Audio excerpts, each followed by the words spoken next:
Okay, so today I want to show you how to get my vocals from this to this. It's occurred to me that I've never showed you my personal vocal chain for the mics I use. So today we're going to talk about my workhorse condenser microphone, the OC818, everyone's favorite, the RE20, and just for fun, we'll do my SM7B too. I can show you my personal vocal chains and exactly how I treat audio on each. So just because we have the OC818 pulled up, why don't we go ahead and start with that. Check out this track without any processing and then with my chain on it. An actor should constantly do monologues to hone their craft. I've created a strictly monologue uploading group open to anyone. People can share their monologues and get positive criticism so they can be better at their craft. And then also I can also turn off the chain whenever I want to, just live here. So here's me talking through the active chain, and then here is me turning off the chain. You can hear my voice changes a lot. It's a lot less radio friendly, and I think some things need to be EQ'd out of it. All right, chain coming back on. Now, I'm not going to lie to you and say that each one of these chains are going to be vastly different. You're going to see a relatively similar process for each. I have a specific EQ curve for my voice. I have frequencies that need to be EQ'd out of every mic. I have a kind of nasally voice, so I want to EQ out that low mid range that makes me sound nasally. In general though, this isn't anything special. The OC818 is definitely the simplest chain I have because I think it needs the least amount of processing. But in general, you have EQ, you have compression, and then you have my special sauce, my special plugin that is obviously known in the audio world, but I think probably isn't used on Voiceover very much. So here is my OC818 chain. Now you're going to see a similar kind of EQ curve on all of these different chains. But the nice thing about using Infinity EQ here is we can see the harmonic series of my voice. So if I just go, ooh, all of those little spikes are different harmonic series, different tones that make up altogether the conglomeration of my vocal style, the timbre of my voice, I should say. Now you'll notice a hump right around 70 to 100 hertz, and that's because that's my fundamental frequency, the lowest note that makes up my voice. So I've boosted it because it gives my voice more of a solid foundation. Now, if you notice here, you'll see a dip around 3 decibels, around the 200 hertz range. Now, if I solo that, you should just hear like a really boxy sound, and this is what gives my voice the nasal quality. You probably can't hear what I'm saying. That frequency range around 200 to 300 hertz is where my voice gets a little bit muddy and nasally. So I EQ'd out where I thought this mic was making my voice a little bit too muddy. And you notice if I sweep through this, if I keep talking, you're going to notice different parts of my frequency range. I'll probably put in camera audio so you can actually hear what I'm saying. It's not a particularly nice range of my voice, so I EQ'd out that portion and then just a high shelf to add a shimmer. If I take the high shelf out, you'll notice my voice gets a little bit darker. If I make it more extreme, it's just a little bit too ridiculous. Now, my favorite EQ is based off of a Fairchild EQ, and it works kind of in a different way than most EQs do. The traditional EQ uses a threshold, a ratio, attack, and release, but you'll notice here there's a lack of a ratio knob. Now here you're going to see a VU meter, and you'll notice that we're reducing by around 3 decibels. But you're not going to see, however, a ratio meter. And that's because the ratio of this Fairchild-like EQ is set by the input level and the threshold. So if I make the input volume higher, you'll see all of a sudden I'm going to do much more reduction. Suddenly I'm peaking at around 5 decibels. That's because we're pushing against that threshold harder. I'm not going to go too detailed into that just because this whole EQ and this whole EQ system, it's based off of an older kind of compression layout, and it probably needs its own tutorial to go into detail with. Now, this is my secret weapon. You'll notice a gate, it's off. I only use a gate if it's really noisy, if I need to activate it. This is Gullfoss. Now, some of you that have watched some of my other videos notice that I typically have 2 different EQs on any given vocal chain for vocals in a music production, but also in voiceover. One of them is the corrective EQ, which typically is in charge of reducing the ugly frequencies like we were doing a little bit earlier where my nasal voice was. And then one is a creative EQ. Well, I've kind of changed up how I do my vocals, and it's all because of this plugin, Gullfoss. Now, you should know that Gullfoss did reach out and provide me with this EQ, but I've used it now for about 4 months. They're probably upset how long it took me to include them in a video, but I really wanted to get a firm hold of this plugin because it is a complicated plugin that has a lot of different complex coding behind it. And what this plugin essentially does is it takes the parameters that you set for it, and it is intelligently boosting or cutting resonances that you essentially tell it you don't want. It's essentially an intelligent version of a dynamic EQ. And I'm essentially using it to cut resonant frequencies I don't like in a much more complicated way than I could ever set a dynamic EQ to do. Let's just take the S's for an example. Look at how it's in real time crunching those S sounds. So it's a de-esser, and it's also boosting low end frequencies that I would like it to boost, and adding a little bit of a high shelf as well while cutting the mid-range. And you do this by setting a bunch of different settings up on the top here. So let's start off with brightness here, because it's pretty self-explanatory. It adds brightness. You can see if I have it up to 100%, it's a much brighter signal, but it does so while still controlling resonant frequencies. I set everything to 0 here. Recover primarily has to do with recovering low-end information. If I set it to 100%, you can see here, primarily the low-end information is being boosted, whereas if I go to tame here, primarily the high-end information around the mid-range and forward is being boosted. You can choose to mix these two to taste. I tend to have more of a recover than I do a tame. And then bias tells it which one of these different tame or recover, as far as I can understand, is to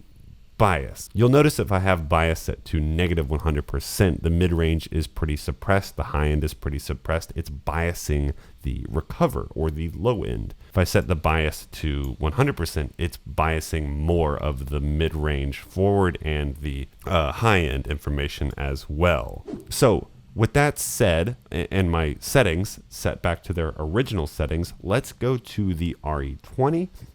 And then we'll go to the SM7B. All right, we are on to the RE20. Here is the vocals without any of the vocal chain on. And here is the vocal chain on. So let's go ahead and hear a pre-recorded example so you can compare the vocal chain to the not vocal chain. An actor should constantly be doing monologues to hone their craft. I've created a strictly monologue uploading group open to anyone.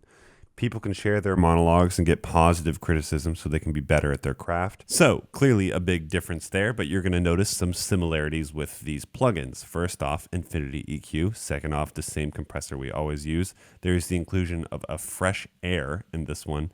And then Gullfoss, same thing as before. So we're not going to spend too much time here, but I do want you to notice something. As much as I love the RE20, I did need to do a little bit more sculpting, although a similar sound to the OC818. I did have to do more cutting. As much as I love the RE20, it's not perfect, and there are still some resonant frequencies that still need to be cut out of the equation. So why don't we hear those resonant frequencies now? Here is the first one soloed, if you wanted to hear what that sounds like. Here is the second one soloed, so you can hear that sound. And let's just boost them for fun. So here is that sound super exaggerated, and here's this sound super exaggerated. These are the frequencies with this microphone that give my voice the nasal quality I don't like. So that's the EQ. All right, so now let's add in the compressor, which is going to have a very similar setting. If I add it into the chain here, it adds a lot of volume. Don't let that trick you, though. A lot of that is just through makeup gain and input level. You'll actually notice here, though, if I get really loud, we're preventing us from clipping, and we're peaking at around -3 decibels of reduction.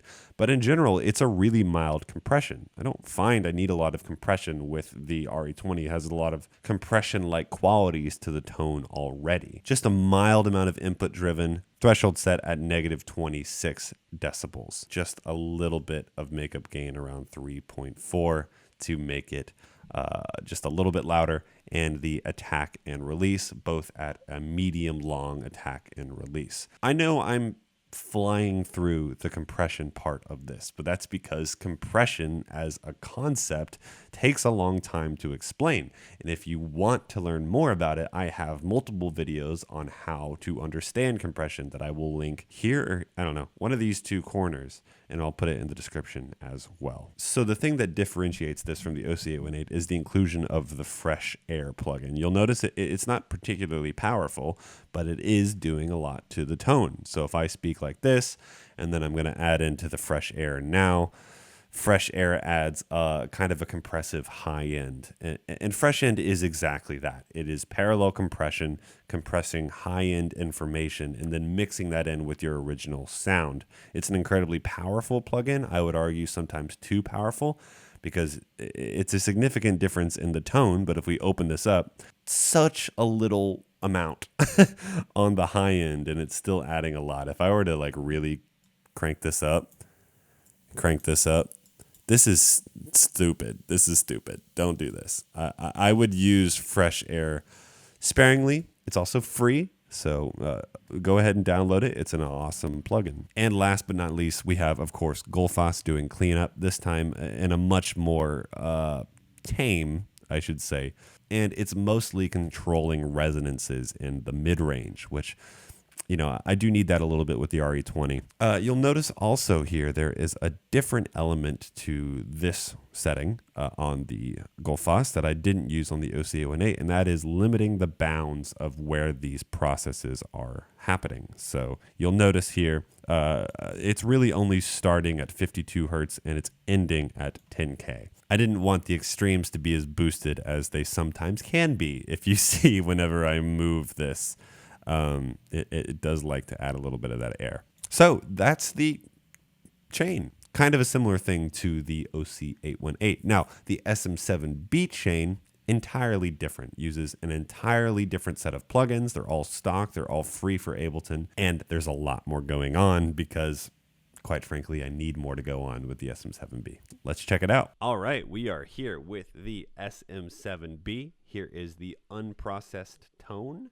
and here is the processed tone. So here is an all stock, all free plugin chain of the SM7B, and this is it's been found in multiple videos.